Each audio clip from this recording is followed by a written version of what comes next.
You are listening to I'm Refocused podcast with your host, Shemaya Reed. This podcast is designed to inspire you to live your purpose and regain your focus. Now, let's tune into today's podcast. Hey, this is I Am Refocused podcast, and you know what time it is. It's Thursday. We are here at Rockefeller's Barbershop. Rico Rodriguez, man, shout out to him, San Antonio.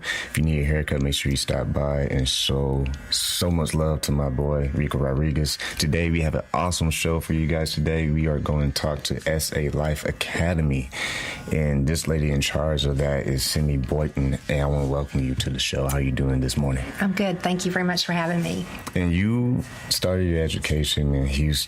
Tell us a little bit about that and what you were studying. Well, I went to SMU as undergrad and got my degree in elementary education. And then I just felt called to get my master's in special ed. And so I went to U of H for a year and got my master's. And then I came back, was married, and came here and taught 4 years at Hobby Middle School, emotionally disturbed and learning disabled individuals. And with your journey, you have 3 kids. I have 3 kids. Yes, I do. And your youngest, Drew? Drew is my youngest. I've been married almost 38 years to Bryan, and my oldest is Scott, and he's 33, and he lives in San Antonio and married, and I have 2 grandchildren, 3 and 5. And Sarah is 30, and she lives in Dallas. Just got married and a year ago. And then Drew is 25, just December 1st, and he lives still at home at this point. And and he has special needs. He has Down Syndrome and Autism. And when you and your husband found out that he had autism and special needs, he was in 9th grade. 9th grade. It was kind of a weird thing. Growing up, I mean, he went to school, and, you know, they always say that, Down syndrome and, you know, kids are so sweet and loving, and he is. He's so sweet and loving, but there was always something off. And so we had a really hard time from like 4 years old to like 5th grade, and worked with behavior specialists at the school district. And then finally in 9th grade, they agreed to test him. I just said, there is something wrong with him. I think he might be autistic, and dual diagnosing is very difficult because it's just hard to discern, you know, what disabilities what. And they did at 9th grade. They said he's mild to moderate autism, and that really explains, as a mom, it explains so much, because when you have autistic tendencies, behaviors do come out. So. And speaking of those behaviors, what was some of the signs that you and your husband transition, like not being able to go from one thing to the next, having to have it this way, you know, and you would think he was being defiant, but truly it was just what he had to do for himself as an autistic individual. It's kind of weird. It's to even explain, but unless you're in it, you know, and I think that's the thing. It's just hard to be in it and other people not in it, because it's just a whole different world. You know, it's not kind of what you expected in life. When we had Drew, someone sent this poem or whatever about going to Holland, and basically, you know, you have a child and you're expecting all this stuff, but then, you know, you end up having a child with a disability, and it just is it's still going somewhere, but it's just a really different way to do things. It's a different route. It's a different route, and it doesn't mean it's bad, but it's just really different. So. And from that time where you and your husband found that situation out, what was the next step for the whole family? The whole family, to this? I mean, my son was 9, my daughter was 5, and then Drew was born. And, you know, I guess because of my background, I kind of just hit the ground running. I don't know. I you know, you immediately put him into, like all people, they put him into programs like, you know, speech. And, I mean, literally at 3 months old, you're going, what is he going to do? But they really start early. And then at 3 years old, you can go to the school system at 3, which is great. Just to go ahead and get them started in trying to just improve, you know, their skills. And so, in building skills, speaking of skills, as far as life skills, how did you strategize trying to keep him confident? And because special needs doesn't mean that you can't do anything. Exactly. It just means you learn things differently and longer. It takes longer. What someone told me is that that individuals can learn. It just takes them longer, and they learn differently. Like Drew's a very visual learner, for example.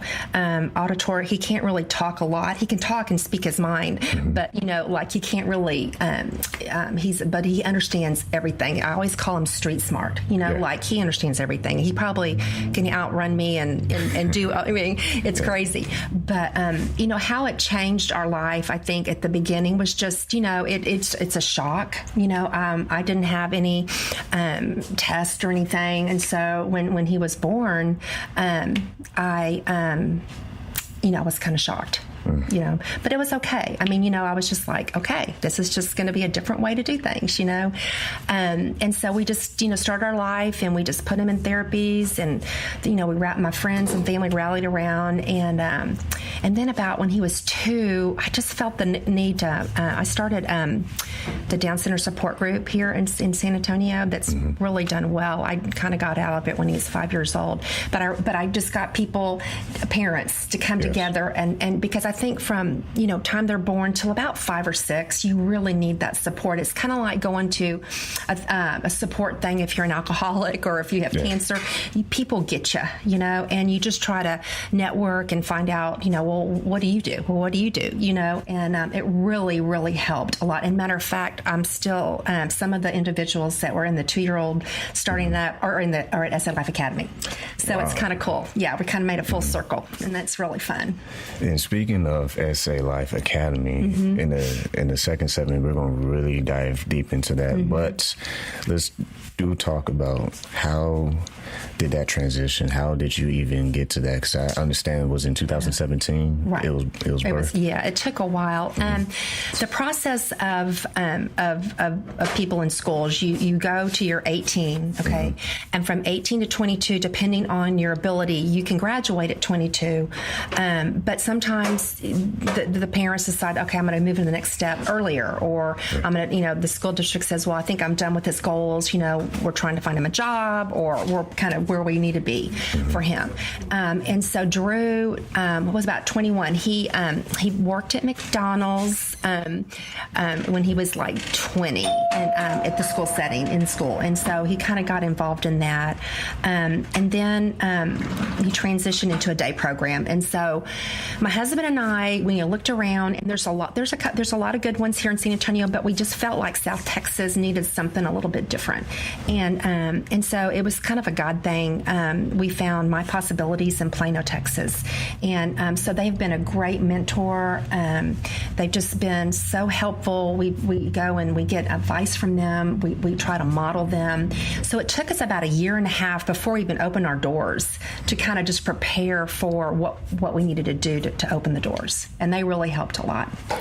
And being in a program like SA Life Academy, when it launched, what was the mission for this place and who can come? Yeah. Is there an age limit? Is there an age that's requirement? What's so amazing about this is that it's our motto is doing life together. My husband, it's kind of comical. Like we were just talking, we go, let's how about SA Life Academy? And then he'll be going, doing life together. Like we just were, and that's how it came up. Because as parents, what we want, and I think that's a good thing. A plus, because I'm a parent, and so I really get the other side of it. As a parent, when we're not here on earth, we want a place that Drew has a family, an extended family, a place that he can contribute to the community and to society, to feel like he has friends. And so that was the motivation, I think. And I think the main thing for us was just having a place that has meaning for him. And I think that right now, I think it does. That the individuals, the adults there to love it and have so much fun, and it's purposeful and meaningful, and I think that's important. And too, it sounds like it's a place where they belong. Exactly. And they get to bloom into their purpose, and because if you got air in your lungs. If you have air in your lungs, right, you have a purpose in life. Exactly, you're right. I mean, it doesn't matter if you have a disability; you have potential. And I think sometimes, I feel like sometimes people don't think that. A lot of people sit at home; they just don't realize what potential that these individuals do have. And I think that we're just trying to get it out of them. Say, what you can do more. Let's see.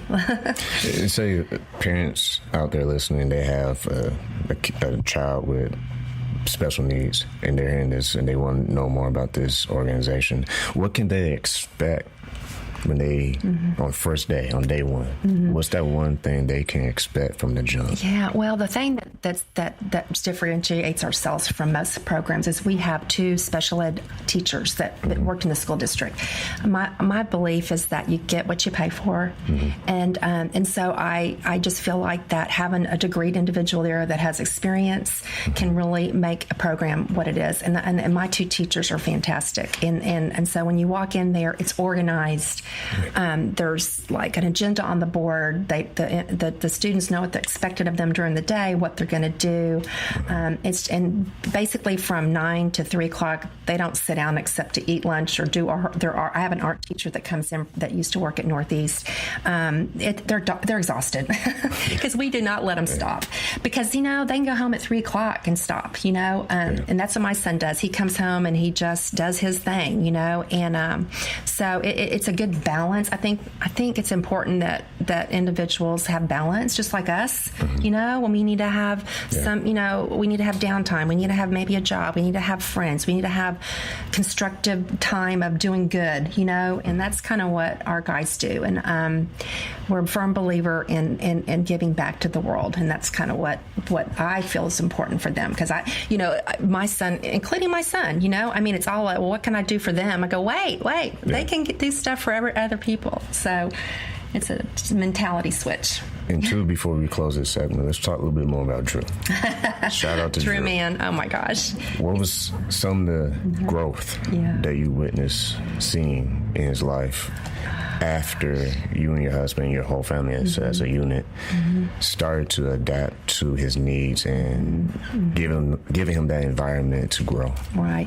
It's interesting. I think the school did a lot, helped guide us, of what we needed to do. And even though I almost knew too much being an educator, it's good and bad, but it was also good that I could advocate, not just for my son, but for other people. And that's important for me. It's just to help others too, advocate. But it was just great to see him, be part of the family, and how the Alma Heights, he went to Alma Heights, and I think other districts have this too. It's like a peer tutor program where they come in 6th, 7th, and 8th grade, and 9th through 12th grade, and they come in and they do things with them. And so that really was great. It brought inclusion to them, kind of, and Drew was elected homecoming king when he a senior, and so that was like, I was blown away. It was just something that I can't even explain. It touched my husband and my heart so much that people thought of him, and so he's a character. He is funny, and he is, but he wants his way. I'll tell you what. I have a chart at home that has icons, and I have to the month chart, he cannot wait for the next month, and so I have these little icons Monday through Friday. Okay, this is what you're doing, and he looks at it and he knows when I move stuff. Anyway, it's really comical. So he's very structured, and that's what he needs as a person. So, and prior to the journey of him being, I would say help, but being guided into growing, what were some of the differences that you noticed before and after you guys started to push him and I think it's interesting because it's such a day-to-day deal. Like one day if you're working on speech, like when they're younger, because when they're younger it looks really different than when they're older. For example, we did so many therapies. I did horse therapy, I did speech, occupational therapy, physical therapy, and when they were younger you could see the difference. But I thought what was interesting is, like, if he was progressing in one area like speech, then he wouldn't be progressing in other areas. It was just a real interesting concept. Also one thing at home when we were growing up, when he was younger, we would try to implement stuff at home that they were working on with the therapist, just because I think it's important that families also are part of the therapies and part of it, because again, it takes longer for the individual to learn, so they need to take part in that too, and I think that helped. Growing up though, in high school, he's not going to count money, so I gave him a debit card. I'm okay with that check. He can read what he wants to read, but I'm just, I think I as a parent reach a point, and some parents don't, but I've just kind of accepted where he is and trying to, grow him to where he has potential, you know. Yeah. And so that's kind of where we are right now. And he has a great life right now. He loves his school. He loves his work. He's been working at Order Up for 3 years on Tuesdays and Thursdays, and he has a supportive employment person come with him just to help keep him on task. But he went to the party last night, for example, at Order Up, and he wanted to bring a cake, and he knows the people, and it's another extended family, you know, part of that. And I think that's important that you know, in your communities you find places that they know them, and I don't know, that they just feel part of something. And that's a big thing right there, that he's working. He's not just sitting around. He's not just in an environment where people are feeling bad for him. Exactly. He's in an environment where people are still challenging him to do his best and to stay a productive citizen. Does he express any kind of excitement, and how does he express himself when he's working? Yeah, he loves it. He goes job. around saying "Merry Christmas" to everybody, and when he gets a tip, he yells it, "Got a tip! Got a tip!" You know, and everyone just laughs and claps. You know, it's really great, and they just let him be who he is. Yeah. And I think that for David is the owner of Order Up, and I think that's the key that the city's trying to promote that, to get other employers to be more, you know, to hire other individuals with special needs. So I mean, David's done a great job, and he hires individuals that have IED, and they do a good job. It's crazy, but they do a good job.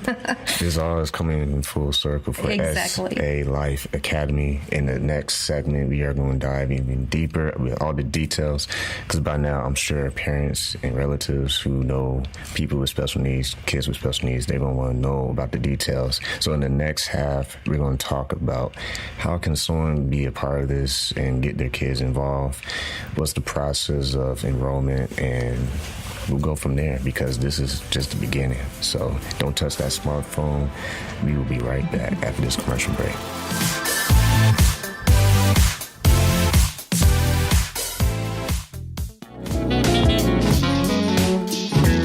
Welcome to Rockefeller's Barbershop. This is the day that the Lord has made, and I will be blessed and be glad in Him. Today I want to introduce myself. My name is Rico Rodriguez at Rockefeller's Barbershop here in San Antonio, Texas, 1733 Babcock Road. My phone number is 210-782-5188. And again, we do walk-ins on Sundays. You are listening to I Am Refocused podcast on iHeartradio. God bless you. Have a wonderful day.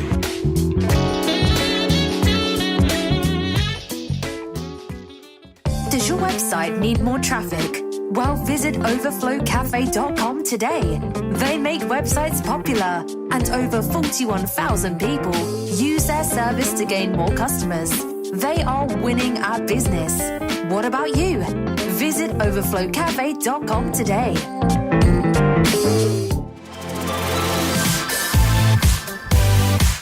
Hey, this is I Am Refocused podcast. We are still here at Rockefeller's Barbershop. We are talking to Cindy Boynton. She is an awesome lady, if you haven't recognized that by now. But during the break, we were talking about purpose, and she mentioned that this was a God thing. So share with the audience, what was it that made this a God thing? Yeah, it's a crazy story. And I mean, my husband thought I was crazy for a long time.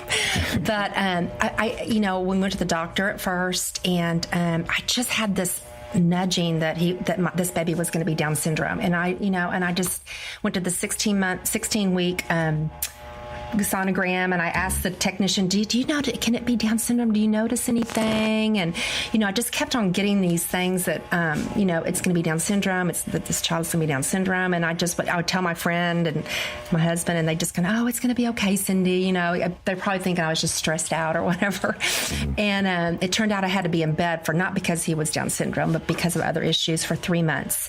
And so God just gave me a lot of different confirmations about that, and sure enough, enough, and he was born, I asked the doctor, I said, he's Down syndrome, isn't he? Is he Down syndrome? And the doctor looked at me and he goes, well, sometimes babies just look like this. So, it's interesting. I mean, how I took that home with me was that God gave me Drew for a reason and a purpose, and I just needed to find out what I was supposed to do. And I'm thinking that, through my education and through just different stuff in my life, that this is the purpose. And so it's kind of an interesting way to, husband and I did not intend to open a day program. It's very hard, but I know that that's what my purpose is. And so it makes it very clear that, and it's all good because of that. So. And with that, you being at SA Life Academy is a perfect segue, because I want to talk about the core values. Reach. Reach, yes. And if you don't mind, I'm going to say the words. Yeah. So with Reach, R is for relationship building, E is for expressive creativity, A is for academics, C is for community involvement, H is for health and wellness. And with that story that you just shared with us. Yes. It's like we said in the first half of the show, it's a full circle. Exactly. It really is. You were made to be a part of this. I think so. It's crazy, but true. So tell the audience, when they want to join a program like this for their kids or adult kids, what are the requirements, if anything, through the process of getting into this organization? Well, first of all, there's many different people with different abilities in the spectrum, and so right now we feel like that this population that we're serving right now is underserved here. It's a population that has the ability to transition well into different activities, go out, possibly get a job. We have a new program called Ready to Work. So we're trying to, so it's a group of individuals that may be sitting at home or have the potential to do stuff. They have to have, we don't do toileting, we don't take behaviors, but it's amazing that, how many people are coming out of the woodwork that need this. So it's just a niche that we're hoping to serve in the San Antonio area. We have people that come from Pleasanton, Bulverde, Canyon Lake, South Side, North Side. I mean, it's crazy. So I like that because it just goes right back to the core values. Reach. Right, we're reaching for the stars.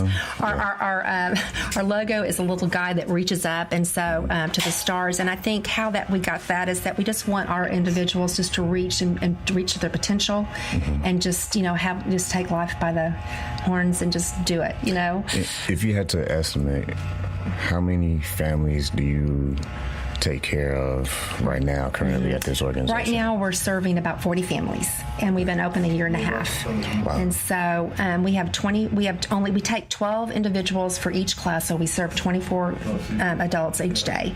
And so and how our curriculum is each week is we do relationship building, which means for them it's social skills. Not one of them doesn't need it. And so we do a lot of social skills. We just, wherever we are, we just try to teach them about relationships, and it's not only about between them but outside, like when we go volunteer. And so that's really an important part of our curriculum. Expresses creativity. You would not believe they love music. We have drumming people come. I hired an art teacher that comes 2 days a week. That's fantastic, and they do beautiful cards. I mean, it's crazy what she can get out of them, and they love it. And you're keeping the mind going. Yeah. That's the best thing about it. It's just wonderful, and they love it.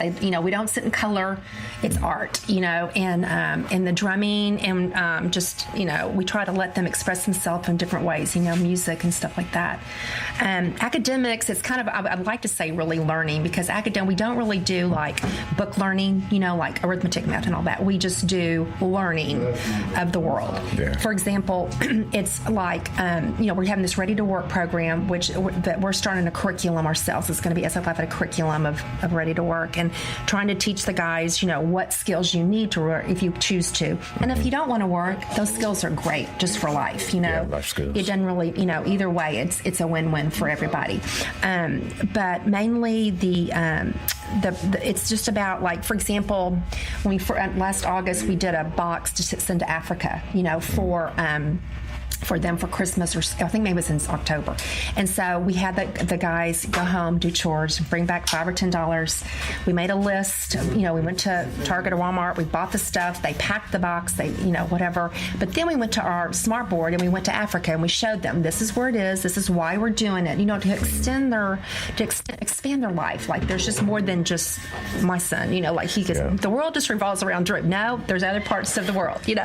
So that's kind of what academics looks like for us. Community involvement we're real big on. We do volunteer. We volunteered at meals. We do Meals on Wheels every week, and we do food bank. We do Children's Hunger Fund, Pets Alive. We try to really do a lot of different things that will make interest to different people because they all have different interests, and so we just try to keep it. They learn a lot from that, and you're exposing them to new worlds, if I can put it that way. Exactly. And each time they're in a new world, they get to understand. Volunteer. We're not just working.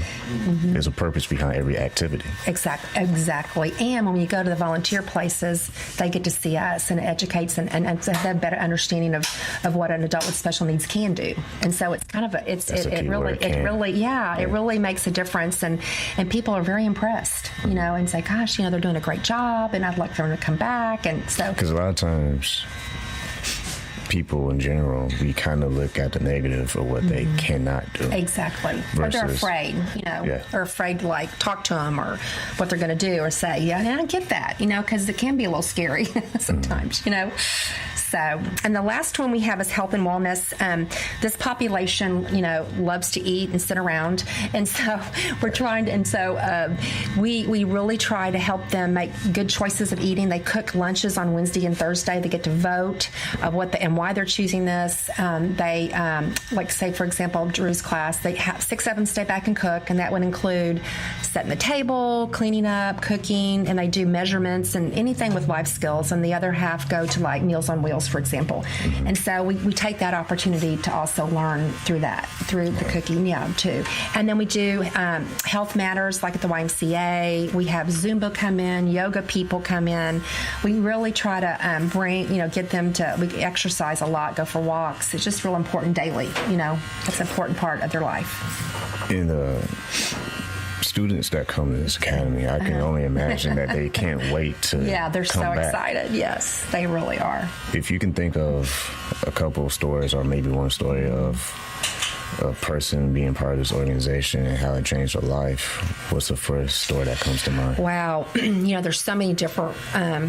one person I can think of, he was 32 and stayed at home, and so he hadn't done anything since he's 21, and so he had great. His family's great, and but I'm just so thankful that that he's part of this, Or they just said that it makes me happy to be there, or it gives me something to do, it helps the parents too. I think they feel like they're just not dropping their individual off, but they know that it's a good place, it's not a daycare. Safe place. Exactly. It's not a daycare. It's a safe place that they're going to always be learning something, Productive. Yeah. And that's the key, and I think it's interesting.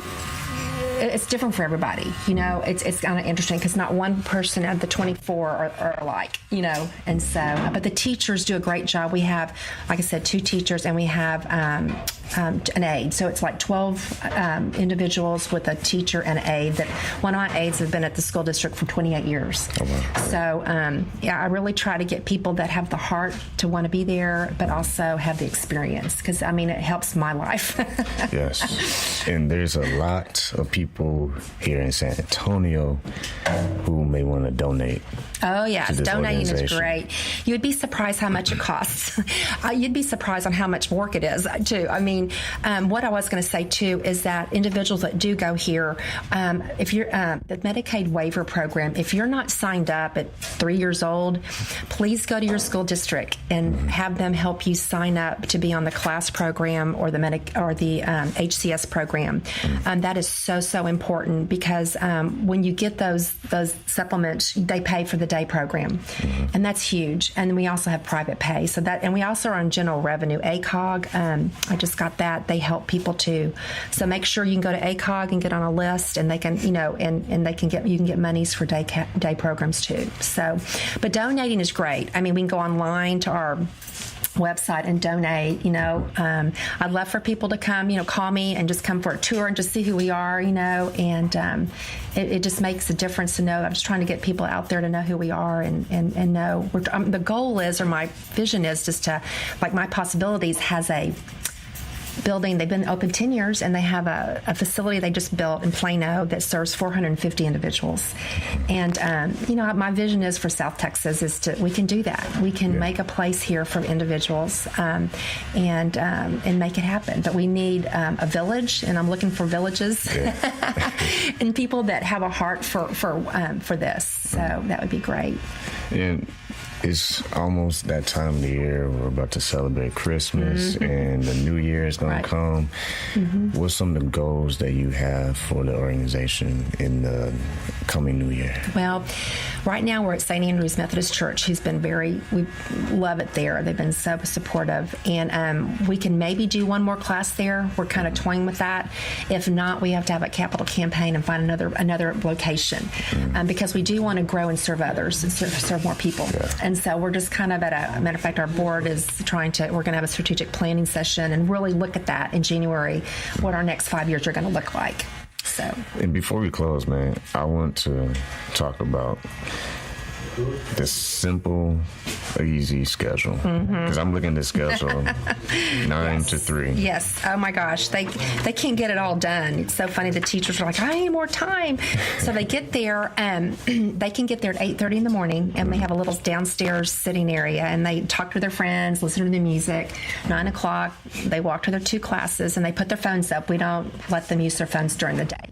Except when they leave. And so they go to their classrooms, and they have a morning meeting like 9:15 to 9:30 that could include like what they're going to do for the day. It can include skills. It can we got 2 smart boards donated by St. Mary's Hall. And so they use those in the morning activities a lot for their learning session. And then 9:30 to 11:30, they're really out in the community doing their volunteer work, exercising. It looks, every day looks different, and so that's kind of that time is 9:30 to 11:30, and then lunch is usually like 11:30 to 12:30. They either eat at the church, or they'll be going out to lunch sometimes, or they'll, and then they cook their lunch on Wednesdays and Thursdays, and they eat their church. 12:30 to 2:30, we have Mondays and Tuesdays, we have art class for both classes, and then we have these little classes that they call, and that they have like 30-minute sessions. It might be like karaoke one time, or it may be social skills, and so we're rotating different things. So we'll do a ready to work program too during that time, and then on Wednesdays and Thursdays we have the drum fantastics come, and they do drumming, or the yoga people. So they're kind of that time 12:30 to 2:30 is kind of that type of activities.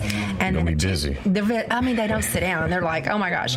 And then 2:30, they go back to their classes, and they have a chore chart, and they clean they change around every day, and they clean the classroom, and they can get their phones out, wait for Via Tran, because some people ride Via Tran, and others, their families pick them up. And so from 2:30 to 3, they clean and wait for their ride. So it's good. And we have a new program on Tuesdays and Thursdays for working families, or for families that don't have a caretaker at home. From 3 to 5, we're trying to start this after school program, grow that. Oh, wow. But it's just another, part that we're just trying to grow slowly. You can't beat that. And for families out there who know someone who may really need the service, help SA Academy reach for the stars. I like that little statement right there. And we did not give the website, so I want to make sure you guys go to salifeacademy.org.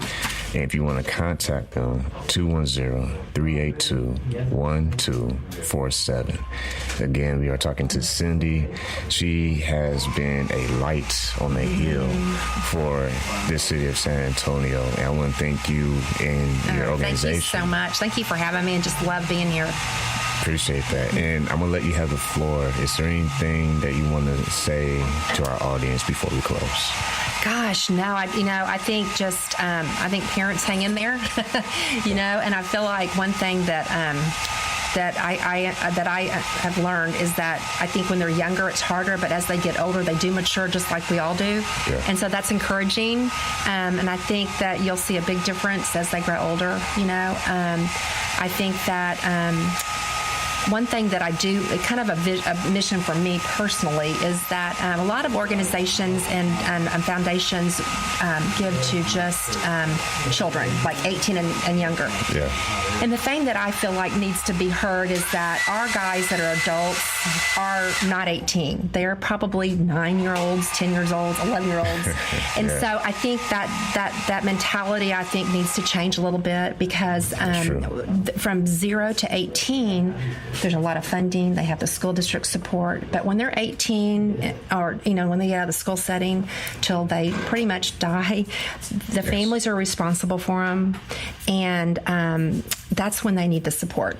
So I think that to me is something that people just need to hear. It's an important part, but unless you hear it, you don't know.